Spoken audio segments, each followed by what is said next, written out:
Good afternoon, everyone. Welcome. My name is Marilyn Shannon, and once again, I'm delighted to be here with you and share this beautiful day. This is the Breaking Free Show, and as always, we're in for a juicy time. Hope you're all doing great, enjoying this time of year wherever you are. So say hi to Amnon. Hello, how are How you? I'm good, and you? Fine. How's your week been so far? It was lovely. It's a I've been. beautiful day outside. It's beautiful. I celebrated my birthday on Friday, and I'm still celebrating, so that's a good thing. Yeah.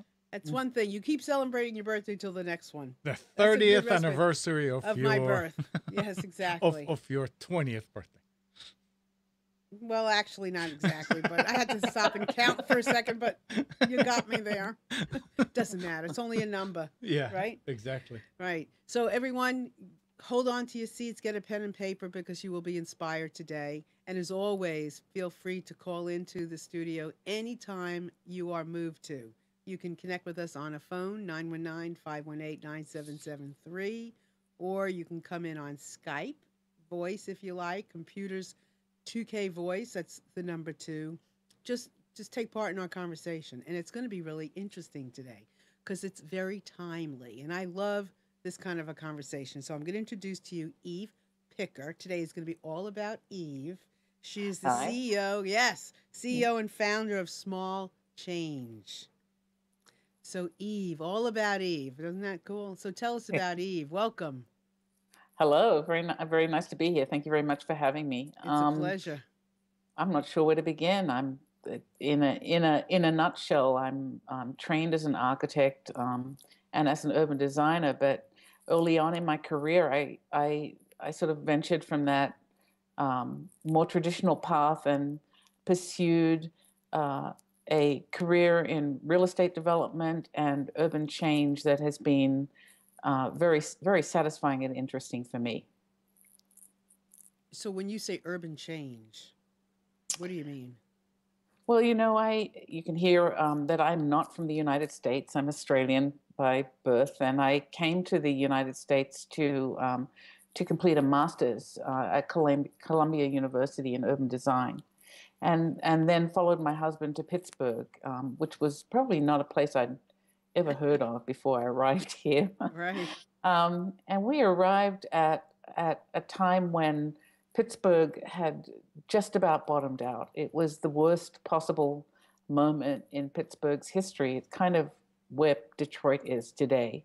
The city had emptied out. It had had almost 700,000 people, and it was down to 300,000. The steel mill industry had left.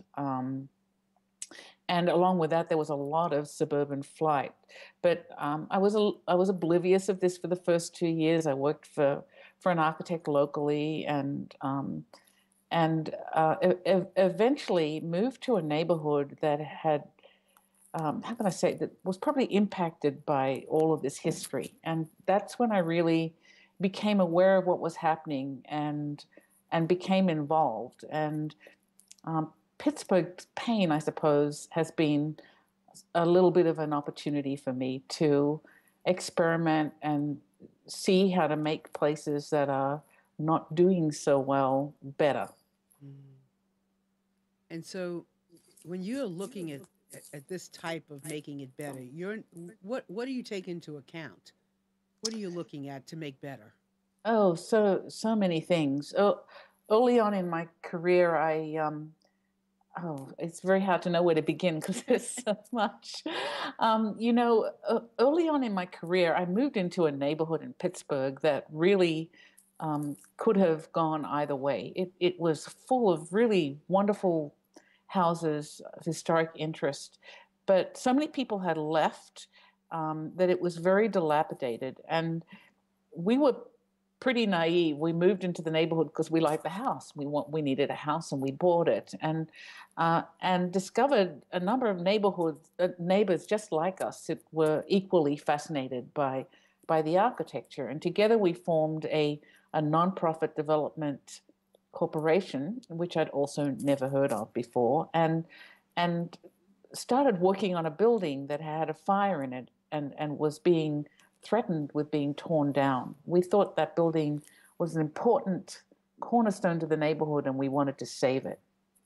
And I volunteered to help develop that building, never having done real estate development before, and just fell in love with the process of doing something more than architecture. I could plan the future life of this building and turn something that other people thought was useless enough that they wanted to demolish it into, a sort of a useful second life, and at the same time saving something that I thought was physically important for the city.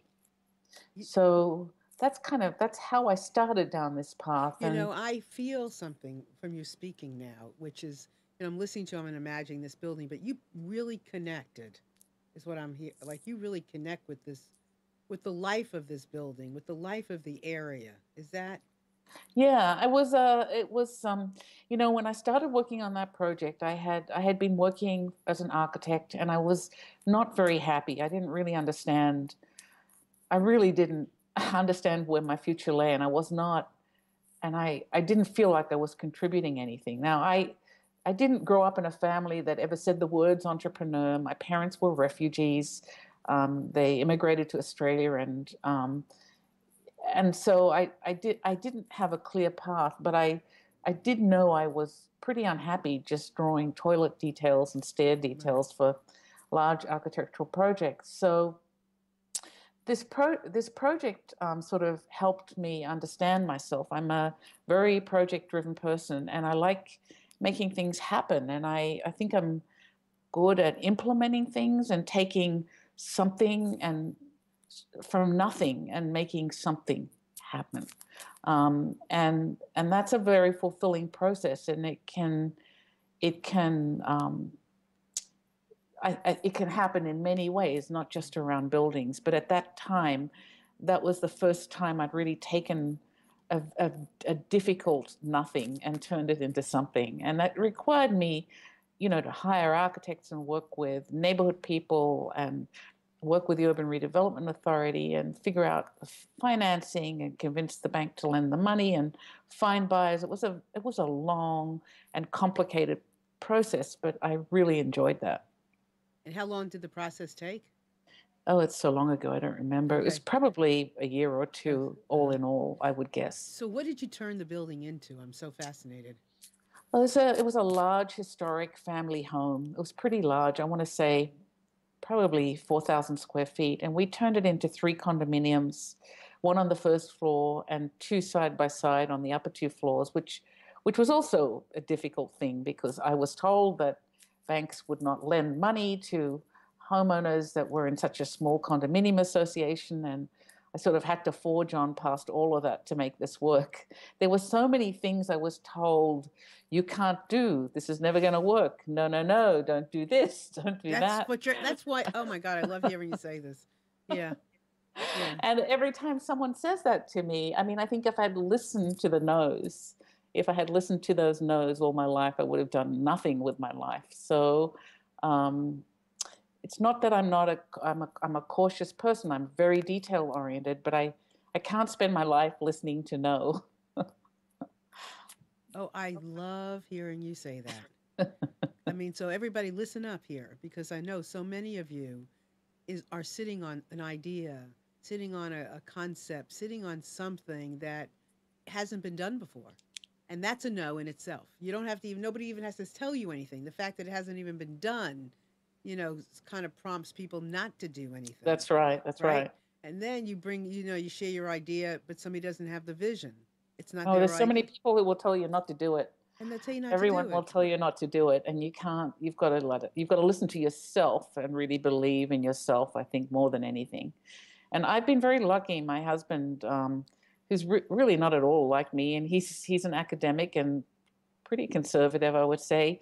He's been the person who's egged me on the most and made me believe in myself and that I could do these things. So it's great to have someone behind you, And that could be in beside you. any, right? That can be anybody. It could be a It could be husband. anyone. Yeah, It could be anyone. Yeah. right. But the important thing is to find somebody who is a dreamer or a whatever you want to call it that that can see I things think happening. I think it could be someone who's very analytical, who Hmm. understands your skill set and understands what you're capable of, and can see what you're seeing and help you follow it through. Because much of what I do, I think, looks very creative and dangerous to a lot of people, but it's in my mind, it's really not. It's all everything I do builds on the skills that I've developed over many years. And as I said, I don't consider myself a risk taker. I'm very detail oriented, and I really sweat over getting things right. Hmm. So I suppose it still looks risky for most people. Well, it does if it's because it's not their dream. It's not their That's skill right. That's right. set. That's the point. This is a very interesting perspective because like for me, for instance, everything I do is connected. Now, I might Oh, be everything's doing that connected. right on different Yes. platforms, where they come out in different ways, but the purpose, my mission is all the same, Absolutely, right? which is when we started this show, I think we had a title for me, Urban Change Maker, which we changed. But Yes. I used that title because if you look at my resume, it's pretty confusing to most people. For me, it's completely connected. I think everything that I've done has built on the thing that I've done before, and it's really in the end all about how do I make change in cities. That's really what drives me, and that's what really interests me. Exactly. And for me, it's how do I make change in the world, or how do I make change in a person? How do I help make change for someone so that they can make change in the on the Right, planet? Because I just believe so much in the possibilities, right? right. So I love this the way this conversation is going. Yeah. So you do this building, and you said you learned a lot about yourself in that process. So what was something you learned about yourself in that process? Oh, I think probably I learnt that I'm a maker. That's what they call it nowadays. That I am just a very project oriented person. That I like taking something from nothing to completion, and I like having control over all of the pieces to it. And it made sense to me that I wasn't satisfied in architecture because really that was just one piece of the puzzle, and the developer held the financial strings, and the developer decided on where to do the project, uh, and the banker decides on what to fund. And I think that if we rely on all of those people around us, we can't drive our own visions forward. So that's what I loved about it. I loved that I could take Mm-hmm. something and turn it into something big. And Hmm. and so I spent about 10 years in that neighborhood. I lived there for 20, but I spent about 10 years on the board of that nonprofit and learned a lot. I mean, volunteering actually gave me a new career. At the same time, I worked at the planning department as an urban designer, so I learned the heartbeat of the city at the same time as how to finance these really difficult projects in underserved neighborhoods. I learned all of that, and that was very interesting for me. So I started my own company then, developing real estate, and I wanted to always focus on. Um, so I think my mission statement was always to build something that made a difference in one way or another. So as a developer, I've chosen to tackle projects that many other people have turned away from because I get great satisfaction from um, having the architecture make a difference in that neighborhood. So for me, I could do a deal building a McDonald's in a suburb, but it's not. It doesn't have the same meaning and impact to me as putting a tiny house in a neighborhood that has 300 vacant lots, where I think that tiny house can kickstart something else beyond what I can do. So Does that? yes, oh yeah, we're going to get into that too. I mean, there's a lot of I Yeah. when I looked at your website, I thought, hmm, because I went to your exact website to like kind of look at some of what you did, and it's this content, and all through this content, you'll all have to go look at this because this really tells you about Eve. You go, and it's all different links of all different, like sporadically placed, all different things that that she's doing, accomplished, and the whatever she's involved with. And I think it's honestly like a like a trip because it's all the things that she's been doing, done, and it's very interesting. It's it's Yeah. not like another website we about me. It's about the work. Yes, yeah. So, so anyway, that I suppose I discovered in Pittsburgh. I discovered what drives me, and that was just a sort of luck that I landed here in this city that has been um, a place for me to experiment. I grew up in Sydney, Australia, and I don't think I'd be the same person there that I am here. The opportunities are very, very different. So. Um, the great thing about places like Pittsburgh and Detroit for people like me is that they could use all the help they can get. So That's a you good can point. go and try something. And when I moved here, also it was a very cheap place, a very inexpensive place to try things. You don't need deep pockets as a developer, as in the same way that you do in LA or New York. So it's just a very different animal.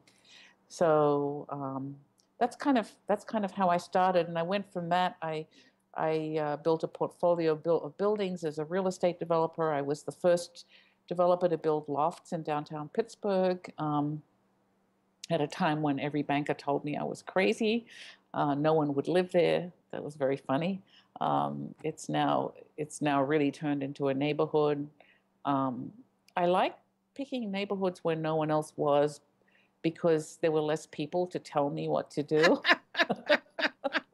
I love, but So, yeah, listen, this is great because this first of all, one person can make a difference. yeah, You just want to strategically place yourself, exactly. right? I mean, if you're going to put yourself in LA and then you're going to be faced with certain things. If you really want to, I mean, like I always say, I was born in New York. Can I have made it in New York? I think so.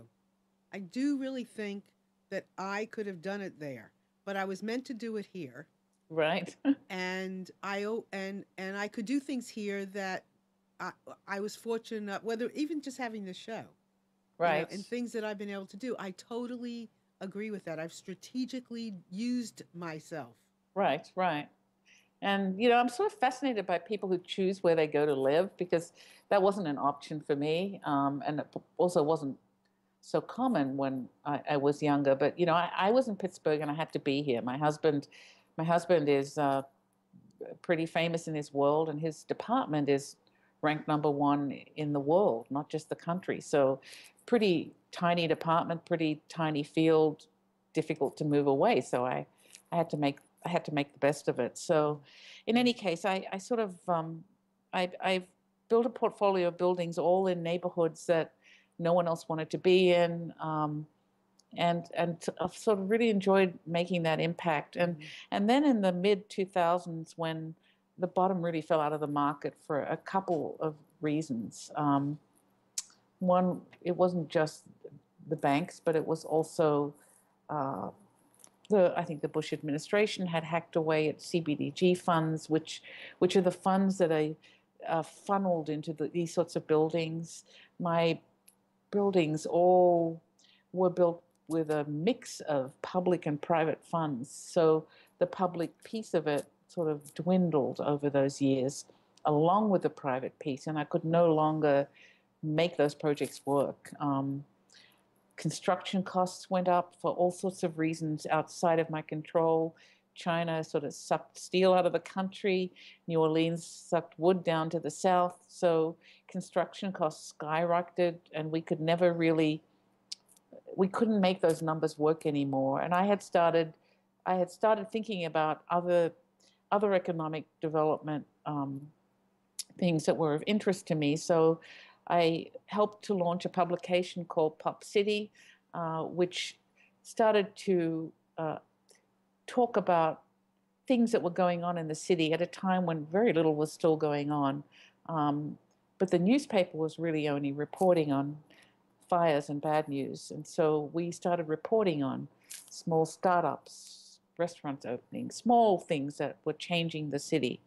I also founded and managed a speaker series for 5 years where there was a lot of discussion around these city centric things at a time when the city was just finding itself. And then I launched City Lab, which is a nonprofit, and City Lab is a do tank, not a think tank. Yeah. And I launched it after lots of discussions with people. I wanted to try some experiments for economic development change that really needed a nonprofit container. Mhm. So I wrote a line down based on what I just heard. So neighborhoods inspire you, and you inspire neighborhoods. I suppose, yeah. That's what I heard while you were speaking, and I thought, yeah, man, she's inspired by, she's I willing am. to, yeah, I'm right, inspired by cities, and I'm inspired by grit, and I'm inspired by vacancy and things that are not going right. I just really, I like the complexity and the mess of cities. Um, Clean cities are not so interesting to me. I like difficult cities that have potential. I think they're really interesting canvases to try things in. And Pittsburgh's been an amazing place to do that. It's funny because some of what I am involved with now is, I mean, I've always like conflict. I didn't used to like conflict, but when I really between people, but I love seeing people get along. I love helping people figure out, how to get along, and I did it through, obviously conflict. So I believe that, and I have this. I'm working on a book about men, and the name of my book is In Just One Afternoon, because to me that's all it takes. Just an afternoon to help something get right.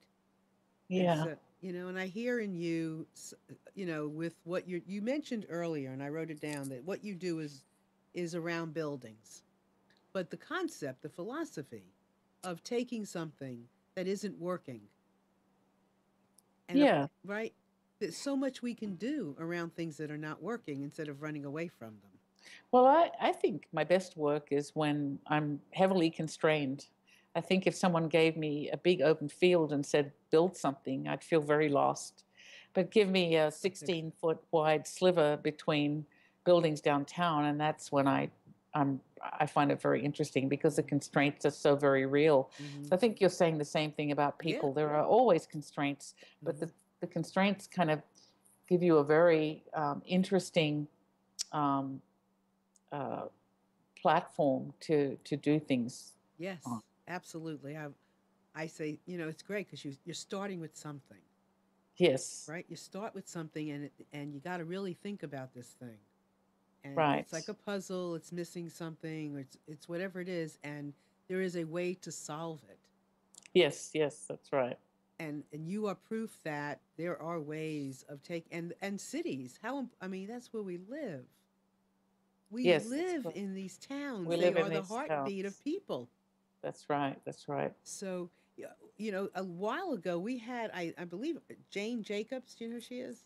Yes. She was on our show a long time ago. We talked about building, you know, working cities, towns, creating that, the buzz, just like what you did also with having a magazine. Yes. That's brilliant. Yeah. It was fun.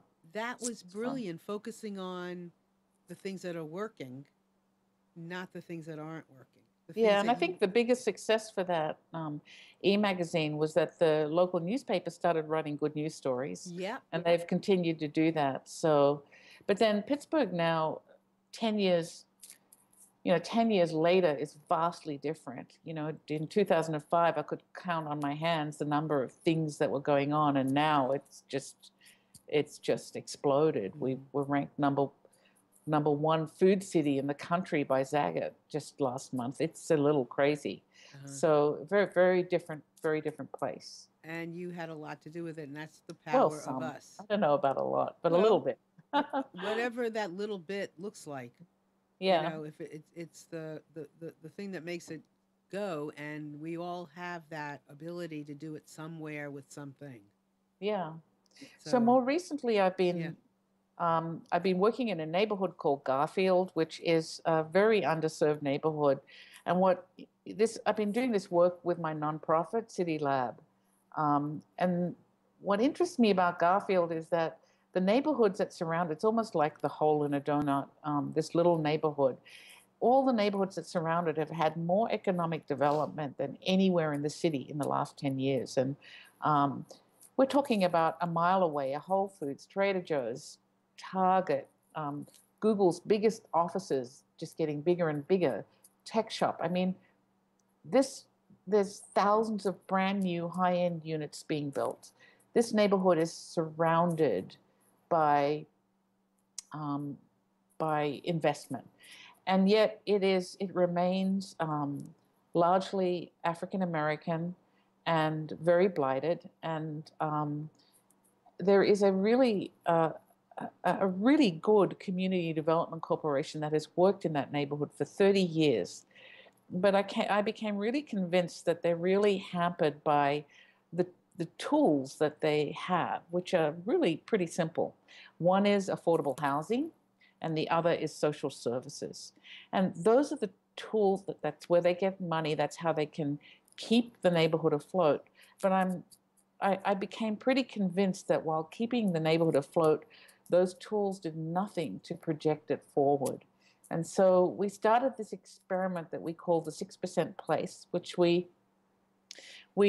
came out of a white paper that a think tank called CEOs for Cities wrote. I don't remember exactly when, maybe 2006, 2007. But basically, they plotted creative workers as defined by the census in some major cities and looked at how they behaved. And creative workers are a very small class of people, probably 3 to 4% of the worker population, and they're sort of the leftover group. They are artists and architects, but they're also media people and sports people and cartographers and sort of a weird group of people. And they found that these people had interesting characteristics. A much larger group of them are freelancers. A much larger group of them want to live close into cities. And when you have a larger group of them in a place like the East Bay area in San Francisco, then a lot of other people want to live there. So it looked to us like this group of people, creative workers, created an economy around them. And so we did a study where we basically said, well, what if we took that and we said, and I should say that in the East Bay area, at 6% creative workers, you have a place that's buzzing, that everyone wants to live in. So that's where the 6% Place came in. We said, what if we just focused on that criteria, and what things can we do that would drive that workforce into that neighborhood, just so that neighborhood becomes a 6% place. And so we laid out a whole bunch of ideas. One of them was a night market that we put together about 3 years ago, that's been going on now for 3 years. And it draws people into the neighborhood who I think had never set foot there before. And then we also started work on this tiny house, which has been a real voyage. So the tiny house, our real thinking behind it was, how can we change the way that people look at Garfield so they'll consider it as a place to live, not just affordable housing, but consider it as a place, for anyone in Pittsburgh. There's almost 300 vacant lots. It's a small neighborhood. How do you fill those lots? You can't do it by recreating affordable housing, that cookie cutter mold over and over again. Is there some other way we can do it? And that's when we thought about this tiny house. We had a very tiny lot to build on, and we went about the process of designing with the help of neighborhood people and building a tiny house. It took about 2 years. It uncovered all sorts of very large issues, but it's completed now, and we're about to sell it. And while I think it was a difficult project and not one easy to replicate, it has turned many eyes on Garfield, and I think in that way we've been really successful. Pretty happy about it. So, what do you, what would you like to see for Garfield besides? You say it's hard to reproduce. Oh, I know exactly what I'd like to see. What? So from a housing point of view, what made this very difficult is the market there is very soft, and a 2 to 3 bedroom ordinary house, new house, that would cost about $300,000 to build there, and can sell for $145,000. So that difference is subsidized by public funds, and that difference comes largely from two things that I think, and I wish the administration would think about. One is that when people left the neighborhood and abandoned their houses, and those houses became dilapidated and the city tore them down, the city simply collapsed them into the basements. They left the basements there, they collapsed these houses, clothing, appliances, everything into the basement. So when you go to redevelop a piece of land like that, you don't have a green field. You can't put in a simple footer. You have to dig out the basement. You have to excavate it to find solid ground. Mm-hmm. And you have to either fill it with engineered soil or rebuild the basement to have a solid foundation for a tiny house. And that's amazingly expensive. And it's really a tiny brownfield that's been dirtied by the city itself. And having developers deal with the cost of that is extremely difficult. The second thing is that the city has a very odd water and sewer system. Storm and sewer waters have up until recently all been in one drain, and we're under a federal